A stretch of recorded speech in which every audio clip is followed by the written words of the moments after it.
ગુજરાત રાજ્ય સૌ રાજ્યોથી અલગ તરી આવે છે। કુદરતના ચારેય હાથ ગુજરાત પર રહ્યા છે। અહીં દરિયો, રણ, જંગલ, પહાડ, નદીઓ બધું જ છે। પ્રકૃતિએ ગુજરાતને આપવામાં કંઈ જ બાકી રાખ્યું નથી અને જેવો પ્રદેશ તેવા ખમીરવાળા લોકો, રમણીય પ્રકૃતિ, ખમીરવાળા લોકોની સાથે સાથે ગુજરાતની ઘણી બધી વિશેષતાઓ છે। એ વિશેષતા દર્શાવતું કાવ્ય આપણે જોઈશું। કાવ્યનું નામ છે હું એવો ગુજરાત। કાવ્યનો પ્રકાર છે ગીત। હવે આપણે કવિનો વિગતે પરિચય મેળવીશું। કવિનું પૂરું નામ છે વિનોદ હરગોવિંદાસ જોશી। વતન બોટાદ। જન્મ 13/8/1955। તેઓ ભાવનગર યુનિવર્સિટીમાં ભાષા ભવનમાં પ્રાધ્યાપક અને અધ્યક્ષ તરીકે કાર્યરત છે। તેમનું કાવ્ય સર્જન ઝાલર વાગે જૂઠડી, શિખંડી, તુંડીલ તુંડિકા જેમના મહત્ત્વના કાવ્ય સંગ્રહો છે। સાહિત્ય પ્રકાર ગીત। મિત્રો, આપણે કાવ્યને માણીશું।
કવિતા સમજૂતી. હું એવો ગુજરાતી જેની હું ગુજરાતી એ જ વાતથી ગજગજ ફૂલે છાતી. હું એવો ગુજરાતી. ગુજરાત રાજ્ય પર રચાયેલા ગૌરવ ગીતોમાંનું આ એક વિશિષ્ટ ગીત છે. પોતે ગુજરાતી છે એ જ વાતથી દરેક ગુજરાતી ગર્વ અનુભવે છે. દરેક ગુજરાતીને ગુજરાતી હોવાનો આનંદ છે. એ જ વાત ગુજરાતની ભૂમિ કેટલી ગૌરવવાન છે તેની પ્રતીતિ કરાવે છે. છાતી ફૂલવી અર્થાત આનંદ કે ગર્વ થવું. હવે આપણે બીજી પંક્તિ જોઈશું. અંગે અંગે વહે નર્મદા, શ્વાસોમાં મહીસાગર, અરવલ્લીનો પિંડ પ્રાણમાં ધબકે છે મારા રત્નાકર. હું સાવજની ત્રાળ, હું જ ગરબી ભાષા લચકાતી. હું એવો ગુજરાતી. નર્મદા ગુજરાતની જીવાદોરી અને સૌથી મોટી તથા મહાન નદી છે. આજે ગુજરાતના ઘેર ઘેર નર્મદાના નીર પહોંચી ગયા છે. તેને જોઈ એમ લાગે છે કે ગુજરાતના અંગે અંગમાં નર્મદા વહી રહી છે. અમારા ગુજરાતીઓના શ્વાસમાં ખમીરવાળી ધરતી ચરોતરની મહી નદીનું પાણી વહી રહ્યું છે. ગુજરાત રાજ્યનો પિંડ એટલે કે શરીર અરવલ્લી જેવો મજબૂત પહાડથી બનેલો છે. અમે ગુજરાતીઓ પણ પહાડ જેવા મજબૂત છીએ. ગુજરાતનો દરિયા કિનારો 1600 કિલોમીટરનો છે. આ સમુદ્ર અમારામાં પ્રાણવાયુ બની ધબકી રહ્યો છે. અમારા ગુજરાતીઓનું જીવન પણ સમુદ્ર જેવું સમૃદ્ધ છે. અમે જ સાવજની ત્રાળ છીએ તો સાથે અમારી પાસે કોમળ અને લચકાતી ગુર્જરી ભાષા પણ છે. પિંડ એટલે શરીર, રત્નાકર એટલે રત્નો નિખાણ, દરિયો પણ અર્થ થાય છે. બીજી પંક્તિ જોઈશું. નવરાત્રિનો ગર્ભ દીપ હું શેત્રુંજય શૃંગ, સૂર્ય મંદિરે ગુંજરતો હું ધવલ તેજનો ભૃંગ. હું ગિરનારી ગોખ, દ્વારિકા હું જ સુધારસ પાતી. હું એવો ગુજરાતી. ગુજરાતની ગૌરવ ગાથાનું ગાન કરતા કવિ જણાવે છે કે ક્યાં ક્યાં અને કેવી રીતે ગુજરાત છે. સૌથી લાંબા તહેવાર તરીકે ઓળખાતી નવરાત્રિમાં મુકાતો ગર્ભ દીપ એટલે કે ગુજરાત. જૈન સમાજનું તીર્થ શેત્રુંજય ડુંગરની ટોચ એટલે ગુજરાત. મોઢેરાના સૂર્ય મંદિર પર શ્વેત તેજ ધરાવતો સૂર્ય ભ્રમર રૂપે ગુંજારવ કરે છે. ત્યાં છે ગુજરાત. સૌથી મોટા પર્વત ગિરનાર પર આવેલા ગોખમાં બિરાજમાન મહાપુરુષોની જનની અને દ્વારિકામાં રહીને આખાય જગતનો અમૃત રસ એટલે કે ભક્તિરૂપી રસ પીવડાવનાર શ્રી કૃષ્ણની કર્મભૂમિ છે ગુજરાત. ગર્ભદીપ તાણાવાળા ગરબામાં મૂકેલો દીવડો. શૃંગ શિખર અથવા ટોચ. ધવલ એટલે સફેદ. ભૃંગ ભમરો. ગોખ ગોખલો અથવા ઝરૂખો. સુધારસ એટલે અમૃત રસ, અહીં પ્રેમ ભક્તિ રસ. બીજી પંક્તિ જોઈશું. દુહા છંદની હું રમઝટ, હું ભગવું ભગવું ધ્યાન, મીરાની કરતાલ હું નિત્ય એક આખ્યાન, વિજાણનનું હું જંતર, હું નરસૈયાની પ્રભાતી. હું એવો ગુજરાત. આ એ જ ગુજરાત છે જ્યાં પ્રેમ અને શૌર્યના દુહા છંદ રચાયા છે અને પ્રસંગોપાત ગવાયા છે. એમ ગુજરાત સંગીતમાં તરબોળ છે, જ્યાં અનેક સંતોએ ભગવા વસ્ત્રો ધારણ કરી અલખની આરાધના કરી છે, ધ્યાન ધર્યું છે. એમ હરિના ધ્યાનમાં ગુજરાત મગ્ન છે. તો મેવાડનું રાજ્ય છોડી દ્વારિકાધીશને જીવન અર્પણ કરનાર મીરાબાઈના તાનપુરાના નાદમાં ત્રિલોકનો નાથ મગ્ન થઈ જાય એવું છે આ ગુજરાત. માણભટ્ટના મુખેથી ગવાતા આખ્યાનમાં રસ તરબોળ થઈ ગયેલી ગુજરાત હું જ છું. પોતાની પ્રેમિકા શેણીને આપેલું વચન પાળવા દ્વારે દ્વારે ફરતા વિજાણંદના જંતરનો હું કરુણ નાદ છું. હું જ ગુર્જરવાસીઓને પ્રભાતે પ્રેમપૂર્વક જગાડતા નરસૈયાનું પ્રભાતિયું છું. રમઝટ પૂરા જોશથી ચાલતી ક્રિયા. કરતાલ કાંસી જોડા. આખ્યાન મધ્યકાલીન કાવ્યનો એક પ્રકાર. જંતર એક જાતનું તંતુવાદ્ય. પ્રભાતી એટલે પ્રભાતિયા. બીજી પંક્તિ જોઈશું. હું ગાંધીનું મૌન, હું જ સરદાર તણી છું હાક. હું સત્યનું આયુધ જેની દિગ્દિગંતમાં ધાક. હું સંતોનું સૌમ્ય સ્મિત, તલવાર સૂરની તાતી. હું એવો ગુજરાતી. ગુજરાતના વિવિધ રૂપ રંગને બિરદાવતા કવિ કહે છે, મૌન રહીને શાંતિનો સંદેશો આપનાર મહાત્મા ગાંધીની જન્મભૂમિ ગુજરાત છે, તો જેની હાંક માત્રથી રાતોરાત ભારતના નકશા બદલાવી નાખનારા લોખંડી પુરુષ સરદાર વલ્લભભાઈની જન્મભૂમિ પણ ગુજરાત જ છે. આવા વિશ્વમાં જેની ધાક છે એવું સત્યરૂપી શસ્ત્ર અમે ગુજરાતીઓ છીએ.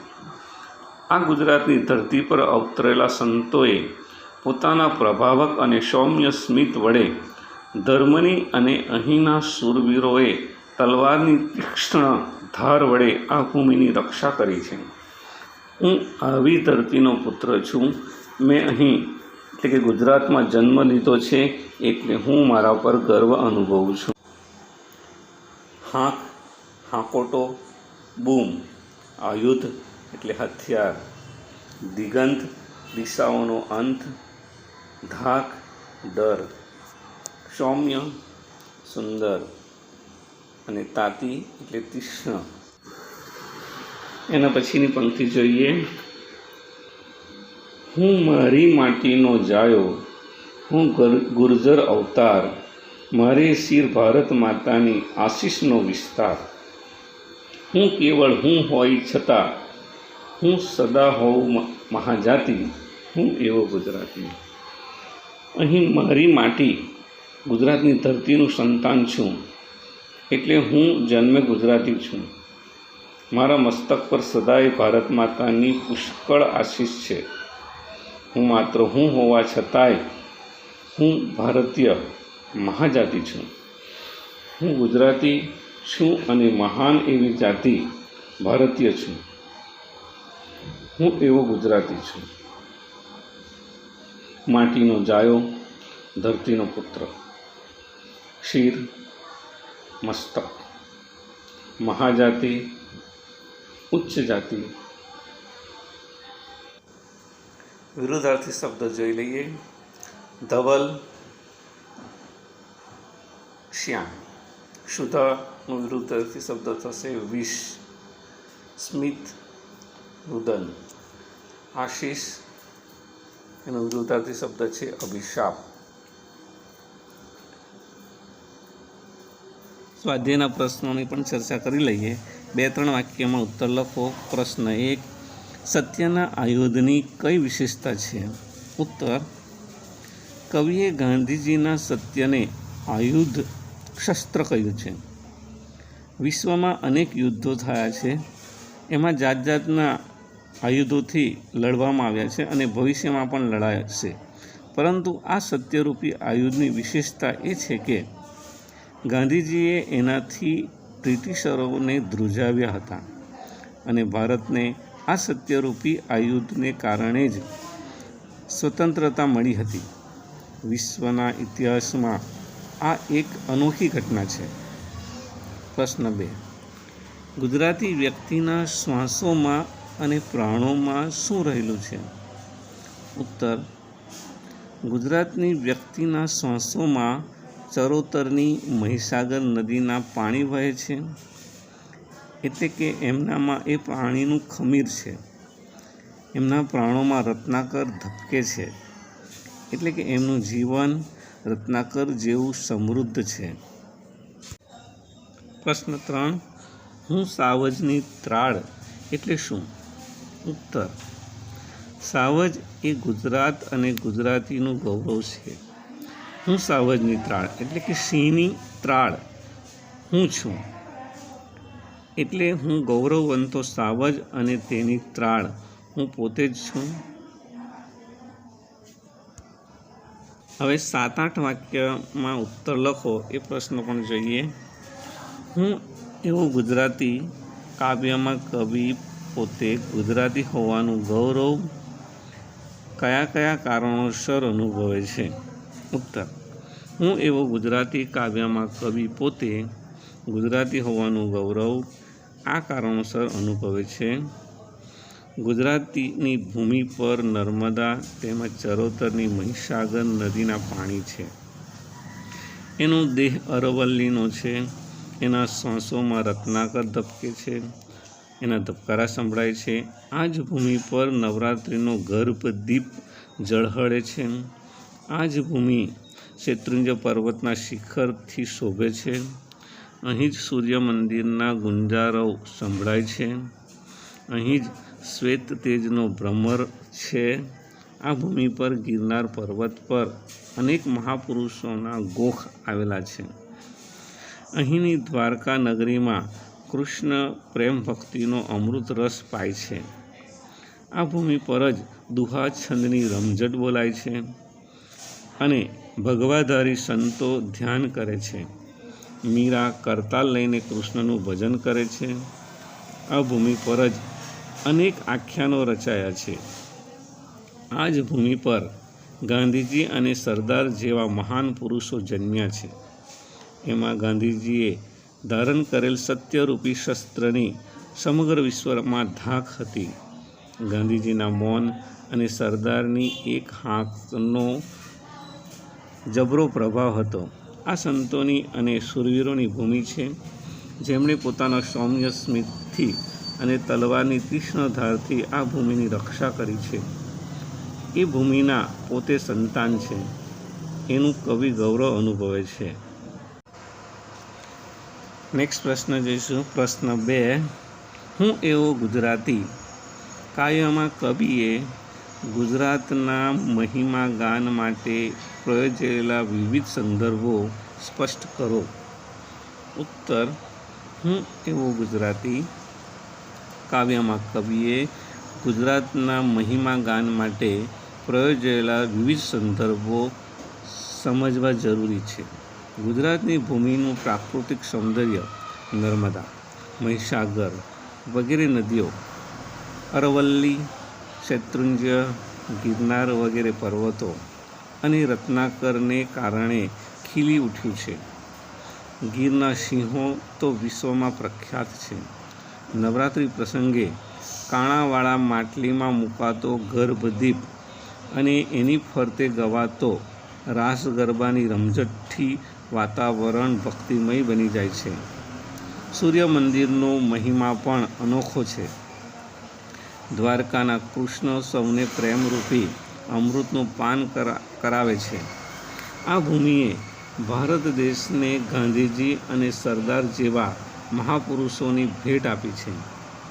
ગાંધીજીએ સત્યરૂપી શસ્ત્રથી બ્રિટિશરોને હલાવી નાખ્યા અને દેશને આઝાદ કર્યો. સરદારની એક હાંકથી ખેડૂતોએ બ્રિટિશરોના વિચિત્ર કાયદાનો વિરોધ કર્યો. આ ભૂમિ પર નરસિંહના પ્રભાતિયા ઘેર ઘેર ગવાય છે. મીરાબાઈનો તાનપુરો, પ્રેમાનંદની માણ જે વગાડતા જાય અને આખ્યાન સંભળાવતા જાય, વિજાણનનું વાજિંત્ર, પરમાત્માનું એક ગ્રથી તે ધ્યાન ધરતા આ ભગવાધારી સંતો વગેરે ગુજરાતની આધ્યાત્મિક સમૃદ્ધિ છે. ગુજરાતની ભૂમિ સંતો અને શૂરવીરોની ભૂમિ છે. ગુજરાતની અસ્મિતા અને સંસ્કૃતિનું રક્ષણ કરવામાં એમનું બહુ મોટું યોગદાન છે. સ્વાધ્યાયના પ્રશ્નોના જવાબ શબ્દાર્થો સાથે તમારી નોટમાં લખી લેવા.